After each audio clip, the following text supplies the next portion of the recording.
وہ اگر بیت اللہ کے ساتھ لپٹ کے بھی دعا مانگے تو حدیث میں آتے اللہ اس کی دعا کو قبول نہیں فرماتے.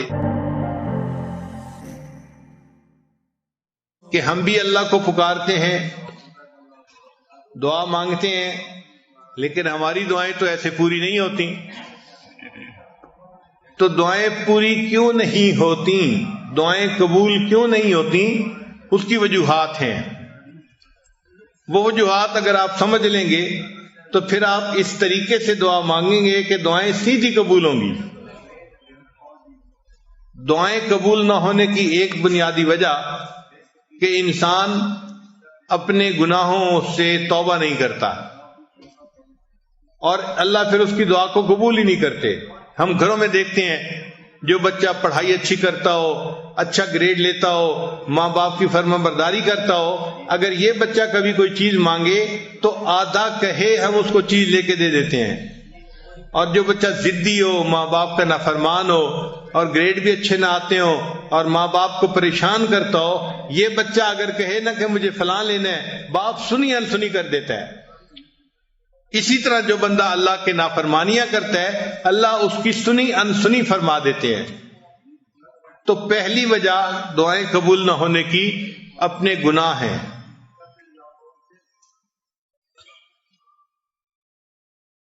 ایک مرتبہ بنی اسرائیل نے حضرت موسیٰ علیہ السلام سے کہا کہ اے اللہ کے کلیم، بارش نہیں ہو رہی اور پانی کی بڑی ضرورت ہے، آپ اللہ سے دعا مانگیے کہ بارش ہو جائے. تو موسیٰ علیہ السلام نے دعا شروع کر دی، ربنا اغفر لنا ربنا اغفر لنا ربنا اغفر لنا.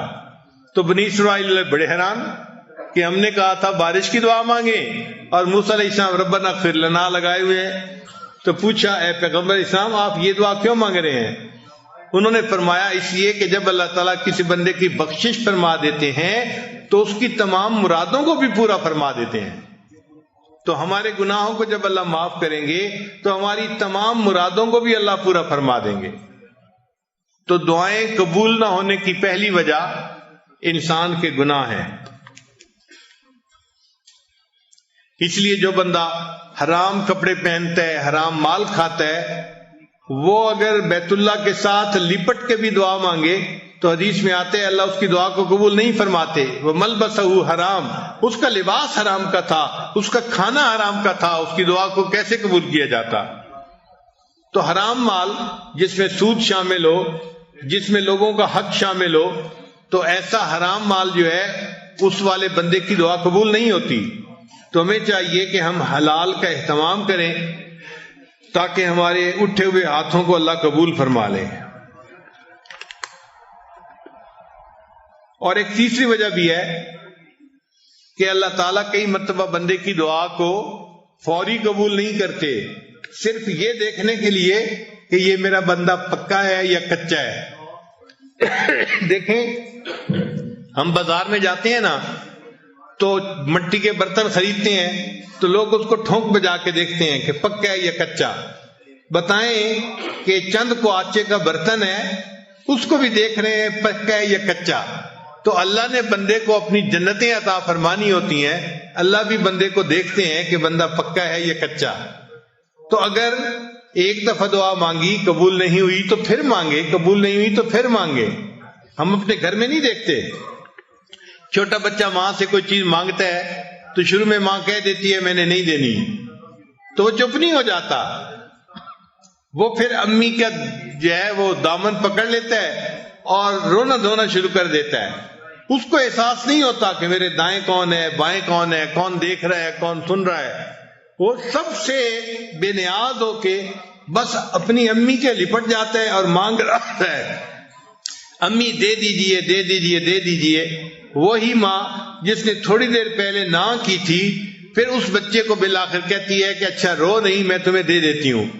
تو جس طرح بچہ رونا دھونا کرتا ہے ماں فیصلہ بدل دیتی ہے، بندہ جب اللہ کے دربار پہ آ کے رونا دھونا کرتا ہے اللہ تعالیٰ بھی اپنے فیصلے کو بدل دیتے ہیں اور بندے کی دعا کو قبول فرما لیتے ہیں. کئی دفعہ دعا مانگتے ہوئے انسان کو دعا مانگنے کا سلیقہ نہیں آتا ہوتا. ہم دعا ایسے مانگتے ہیں جیسے کسی کو کام ذمہ لگا رہے ہوتے ہیں. صبح صبح افسر آتے ہیں نا دفتر میں تو وہ کام ذمہ لگاتے ہیں. انجینئر کو کہتے ہیں آپ یہ کر لینا، سپروائزر کو کہتے ہیں یہ کر لینا، اکاؤنٹس والے کو کہتے ہیں کہ اس کام کو دیکھ لینا، سیکورٹی والے کو کہتے ہیں تم اس کام کو دیکھ لینا. وہ کام ذمہ لگا رہا ہوتا ہے. ہم بھی دعائیں اسی طرح مانگتے ہیں جیسے اللہ کے ذمہ لگا رہے ہیں کام. یا اللہ میری بیٹی کو رشتہ مل جائے، بیٹے کو جاب مل جائے، میری بیوی کی بیماری درست ہو جائے. ہم اللہ کو کام ذمہ لگا رہے ہوتے ہیں، اس کو دعا نہیں کہتے. تو اللہ کو کام نہ بتائیں، کام ذمہ نہ لگائیں. اللہ تعالیٰ کائنات کے مالک ہیں، ان کے سامنے عاجزی سے مانگنا پڑتا ہے، اور عاجزی سے مانگنا ایک ڈیفرنٹ چیز ہے.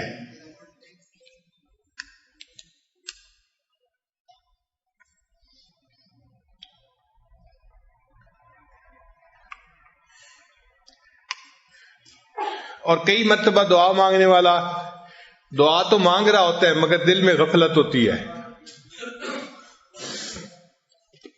دل میں غفلت ہوتی ہے، اور دل کی غفلت کی وجہ سے اللہ اس کی دعا کو قبول نہیں کرتے. چنانچہ حضرت موسیٰ علیہ السلام ایک دفعہ جا رہے تھے، حدیث پاک میں ہے، ایک چرواہا بڑا مانگ رہا تھا اللہ سے دعا. تو حضرت موسیٰ علیہ السلام نے دیکھا کہ وہ رو بھی رہا ہے، دعا بھی مانگ رہا ہے.